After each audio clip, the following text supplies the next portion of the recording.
All right, let's review the first two games of the National League Championship Series. And I hope it's okay for everyone, but I'm going to bring up the Dodgers.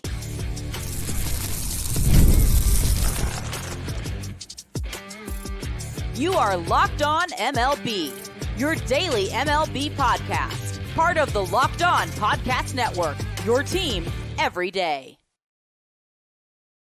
Hello, baseball fans, and welcome to Locked On MLB, part of the Locked On Podcast Network, where it's your team every day. This is the daily podcast. We talk about all of Major League Baseball, including the Los Angeles Dodgers. I am your host, Paul Francis Sullivan. Please call me Sully. Follow us at Locked On MLB Pods on Twitter or whatever it's called now.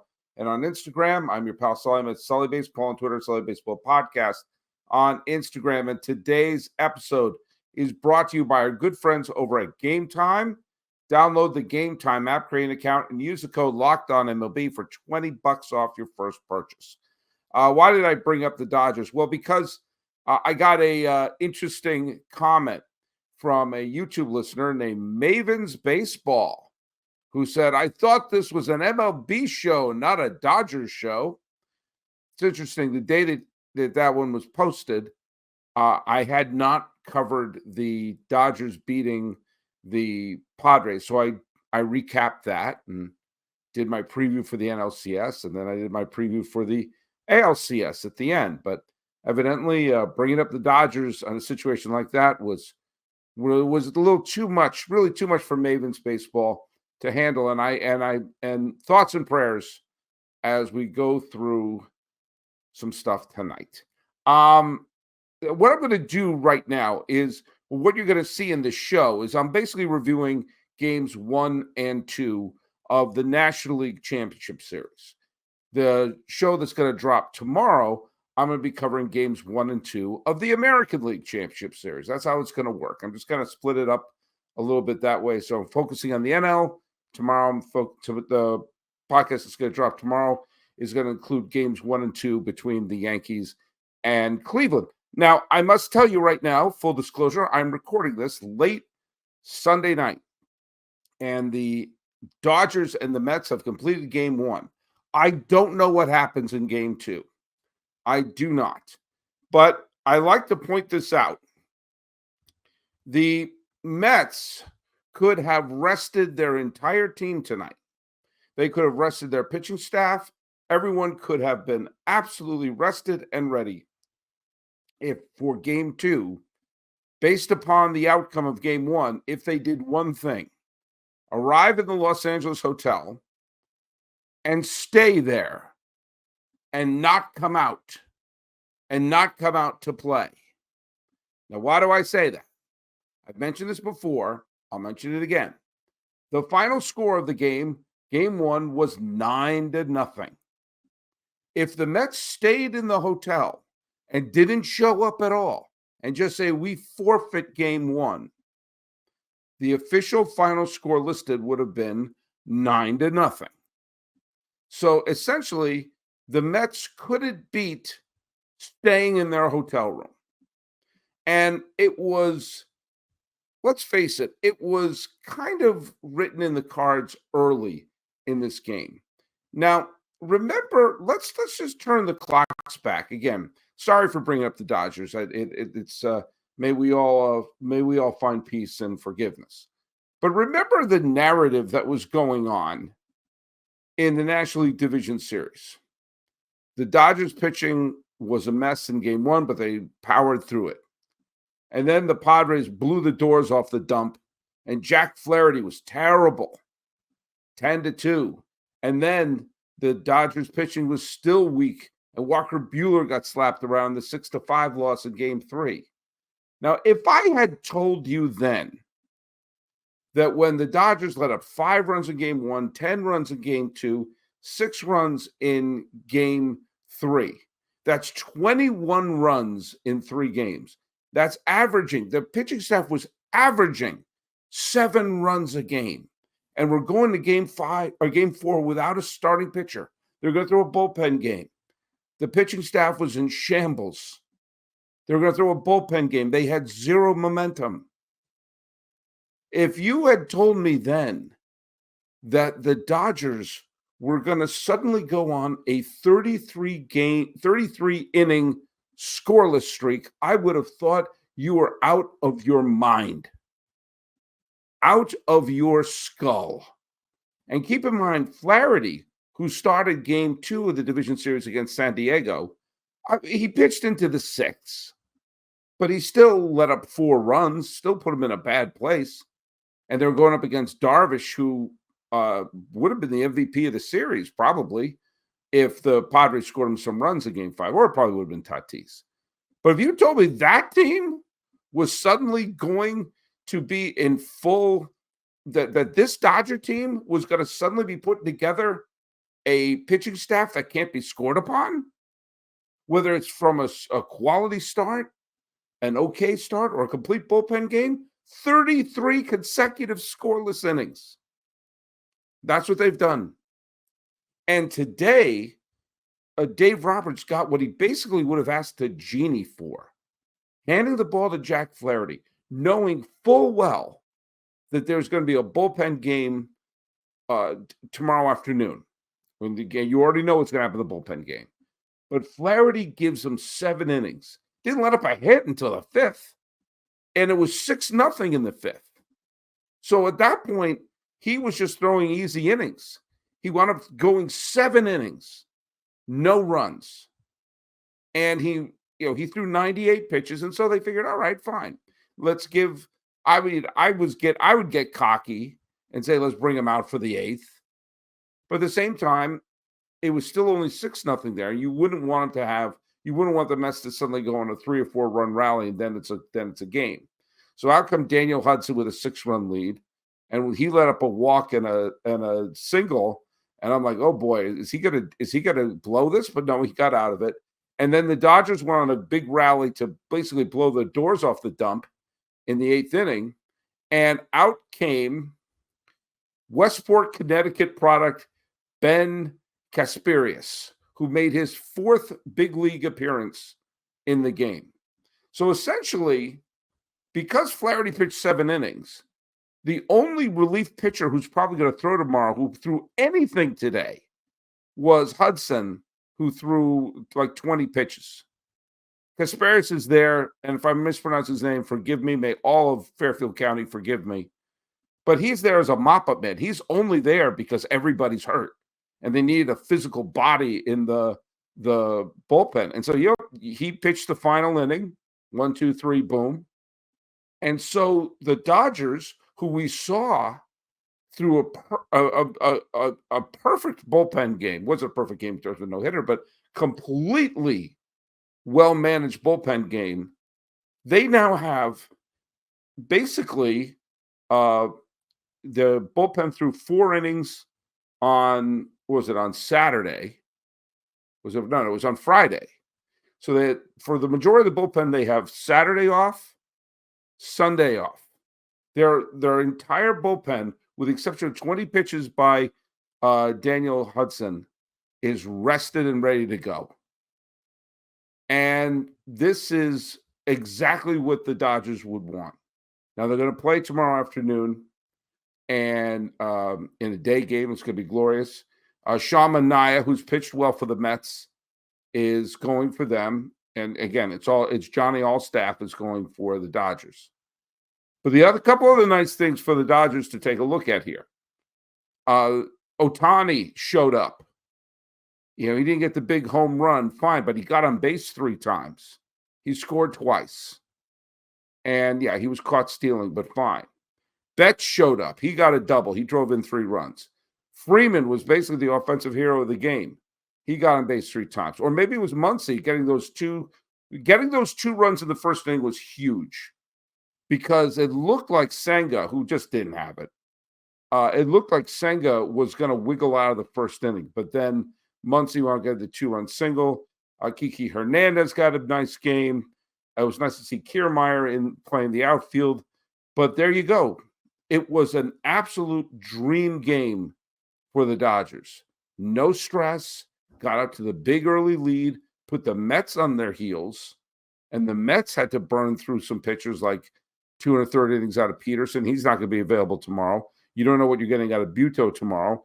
Garrett, who pitched well at the bullpen, but he pitched, how many innings did he threw? 15 pitches, fine. He'll probably be available, but, not for super long outings. This is everything the Mets did not want to have happen and everything the Dodgers did want to have happen. But I'm going to bring something up here. Jessica Brand, who has forgotten more baseball than most of us will ever know. She's an Emmy-winning sports producer, part of the MLB network, part of BaseballReference.com, it's the greatest website in the history of planet Earth. If you're a baseball follower, and she created the rarity score for the Immaculate Grid. If you're a baseball follower, you have to follow Jessica D. Brand on Twitter or whatever the hell it's called now. But she posted something terrific and posted it like minutes after the game ended. I'm just going to read you the tweet. Each of the prior 5 teams to win game 1 of any postseason series with a shutout and scoring 9 or more runs, so just completely starting the series with a blowout, 9 or more runs and a shutout in game 1 of a postseason series. Here are the teams who have done that. The Dodgers did that tonight. Tampa Bay did that over Texas in 2011. Milwaukee did that over the Cardinals in 1982. The White Sox did that over the Dodgers in 1959. The Cubs did that over the Tigers in 1945. Each one of those teams who started the series with an absolute blowout, 9 runs to nothing, at least, all of those teams lost the series. Tampa Bay lost the division series to Texas. The Brewers lost the World Series to the Cardinals. The White Sox lost the 59 series to Los Angeles, and the Cubs lost the 45 series to the Tigers. There's still hope, Met fans. History's on your side. And remember, 2 things are incredibly strong on the Mets side right now. They beat the Brewers in a playoff series. Every single team to ever beat the Brewers in the postseason went on to the World Series. And they are formally managed by Buck Showalter. When Buck Showalter's let go by a team, they go to the World Series. Now, the Orioles are taking their time, but the Mets are still 4 wins away from doing that. So do not despair, Met fans. History is actually on your side. Hey, let's hear from our friends over at Game Time. Game Time is an authorized ticket marketplace of Major League Baseball, which makes getting tickets faster and easier. Prices on the Game Time app actually go down the closer it gets to the first pitch. And they got killer last-minute deals, all-in prices, views from the seats, the lowest price guaranteed. Game Time takes the guesswork out of buying MLB tickets. Hey, guess who used Game Time recently? Your pal Sully did. I am going to Game 6 of the NLCS, provided it gets to that point. The Mets and the Dodgers better be 3-2 after 5, I'm telling you, because I got a terrific ticket for Game 6 of the NLCS at Dodger Stadium. You get a great deal. I got it from a flash deal. It had all-in pricing, so there's no hidden fees, and I got seat views. And I got to see exactly where I'm sitting and be able to do that whole panorama view. It's going to be fabulous. And some team is going to have a chance to win the pennant that day. And I will be there thanks to our friends over at Game Time. So take the guesswork out of buying baseball tickets, major league tickets, and all other types of tickets, whether it's sports, concerts, theater, comedy, or more. Download the Game Time app, create an account, and use the code LOCKEDONMLB for $20 off your purchase. Terms apply.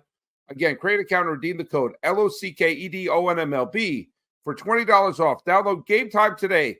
Last minute tickets, lowest price. See what they are? They're guaranteed. Hey, it's still the night before. While I was recording that, I got a message from Jessica Brand because I told her I was going to quote her tweet. And she wrote to me, Sully, thanks for wanting to quote. Just want to let you know it's 5 teams that it happened to. The 1984 NLCS with the Cubs over the Padres as well. So Mets, history is on your side. You're probably going to win this. Okay, let's see what happened in Game 2.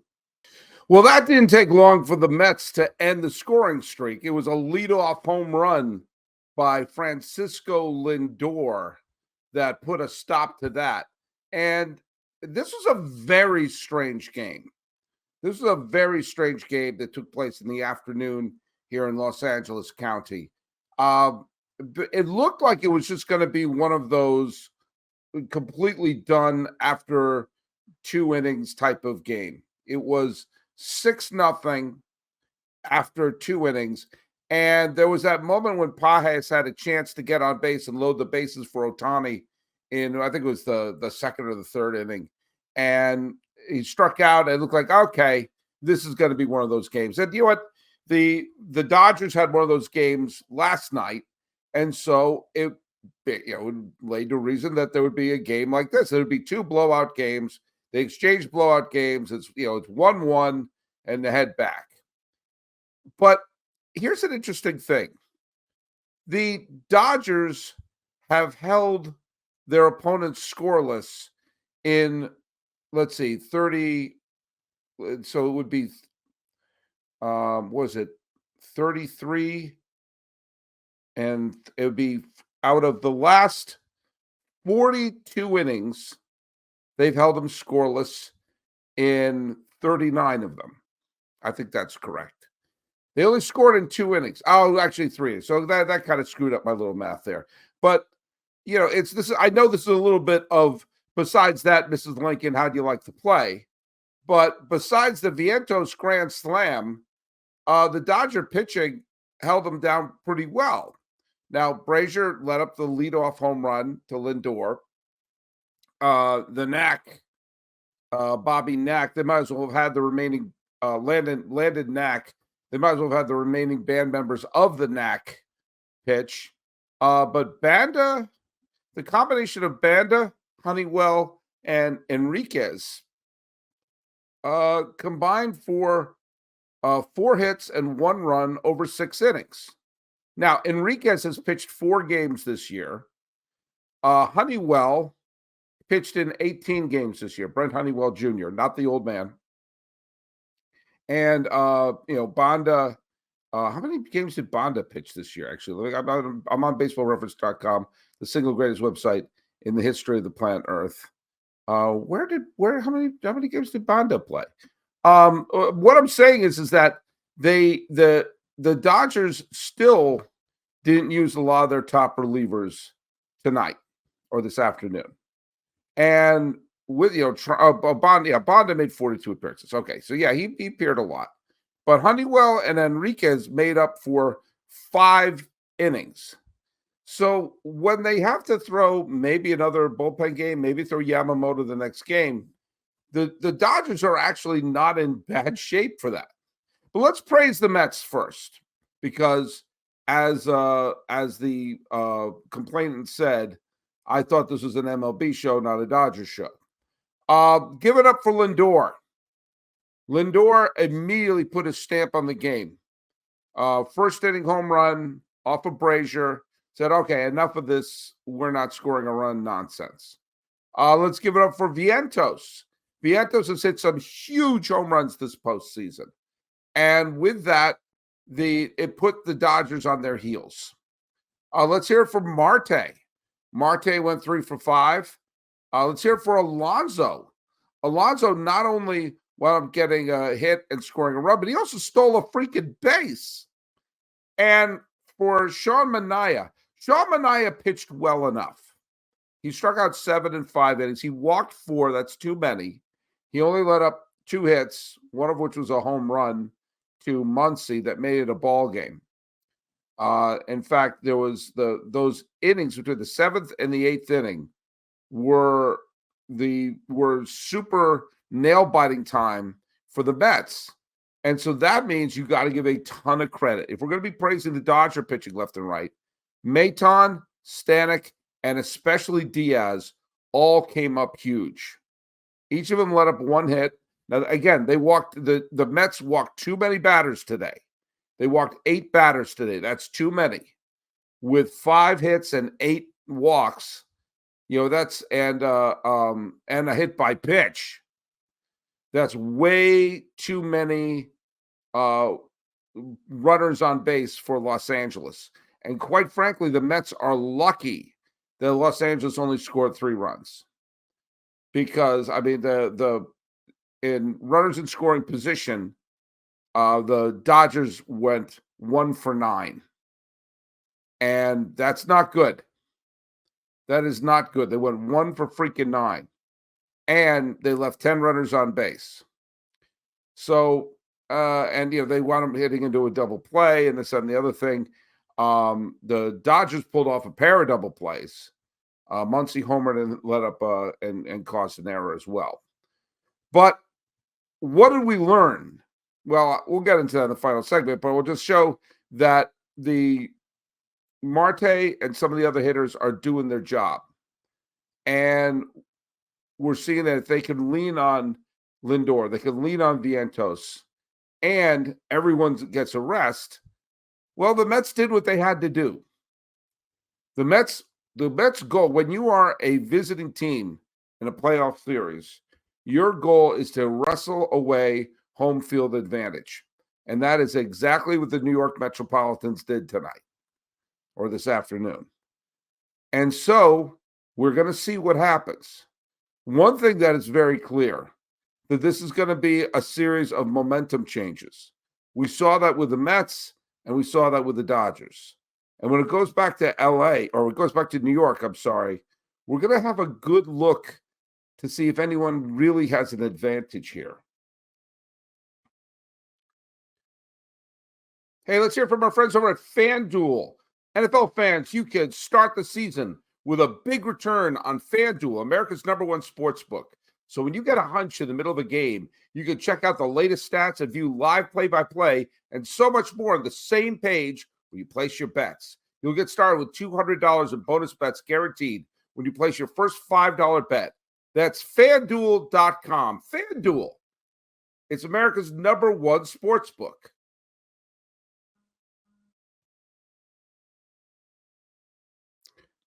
If you had told me at the beginning of the year that a lot of the National League pennant is going to be on the shoulders of Luis Severino, I would say you are nuts. Walker Buehler is going to have the single biggest start certainly of this year, because he has to pitch well. He has to show that they can take control of the series back and wrestle home field advantage away from the Mets at this point. Buehler's had this was a lost season for Walker Buehler, and we all know that. We all know that he only pitched 75 and a third innings. He made 16 starts. His ERA was astronomical. And he pitched 5 innings in the division series. But he let up 6 runs. He wasn't good. He wasn't good at all. And we're going to have to see what happens. Because Buehler, we all know, has the capability of being an excellent pitcher. But the fact of the matter is, he hasn't shown much of it this year. Which brings us to one of the great comeback stories of the year, which is Mr. Severino. And Severino, who was a terrific prospect and for the Yankees, and he was when he was healthy for the Yankees, he was a very, very good pitcher. And there was a couple of years it looked like, oh my God, Sevy is going to be a homegrown ace. Certainly in 2017 and 2018, when the Yankees were building the new team they're putting together, he was their Cy Young contender. He was their workhorse. He was throwing nearly 200 innings a year and getting big wins and getting big strikeout totals. And then he had a lost year in 2019, 2020, 2021. Was pretty good in half a season. 2022 was worthless last year. Showed up with the Mets, and here he is, almost in 182 innings, and pitching quite well. Thank you very much. And pitched well in both of his starts against the Brewers and the Phillies. At this moment, at this recording, you have to give the advantage to the Mets in Game 3. You have to say, hey, this game totally is in the Mets' favor. Now, the Dodgers can turn it around. And, of course, there's always instances where a team looks like they can't lose, and they wind up losing. But if Buehler pitches well and they can hand the ball over to Yamamoto in game 3, well, then things could look up for the Dodgers. If Luis Severino pitches the way that we know he can pitch, well, then the Mets will be in control. And there you go. Now, why have I not mentioned the American League Championship Series? Why have I not mentioned the fact that, Taylor Swift decided to show up to that game? Well, because that's going to be in tomorrow's show. In this show, we covered game 1 and 2 of the National League Championship Series. And tomorrow we're covering games 1 and 2 of the American League Championship Series. And there you go. So follow us at Locked On MLB Pods on Twitter or whatever it's called now and on Instagram. I'm your pal Sully. I'm at Sully Baseball on Twitter, Sully Baseball Podcast on Instagram. Breaking down games 1 and 2 of the National League Championship Series. This has been Locked On MLB. I am your host, Paul Francis Sullivan. Please call me Sully.